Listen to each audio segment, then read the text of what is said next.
मासूमियत सिसकती है।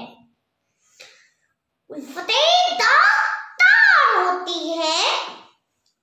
शायर क्या खूब इस पर कायद-ए-आज़म को मदहू करता है कि कायद-ए-आज़म आप जरा देखो अपना पाकिस्तान कि जिसकी बुनियादों की खातिर लाखों ने कुर्बानियां दी,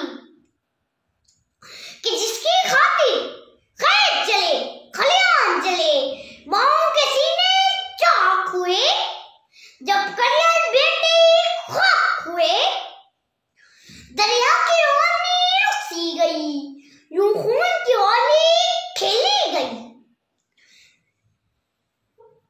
आज कायद-ए-आज़म के यौमे पैदाइश पर हमें ये ऐद करना है, ये नफरत बुरी है, न पालो इसे, दिलों में खलश है, निकालो इसे।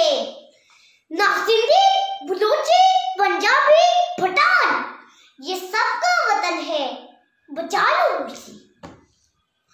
कायद-ए-आज़म ने पाकिस्तान का ख्वाब शर्मिंदाए ताबीर किया कि जिसकी मरहूम ने मिन्नत है हमारा ये पाकिस्तान। तेरे बगैर पाकिस्तान का वजूद था कहाँ? तेरी अथक कोशिशों से बना पाकिस्तान। आज तू अगर होता तो पाकिस्तान अर्श का सितारा होता। ऐ मेरे जिना, ऐ मेरे जिना, पेश करते हैं सलाम तुझे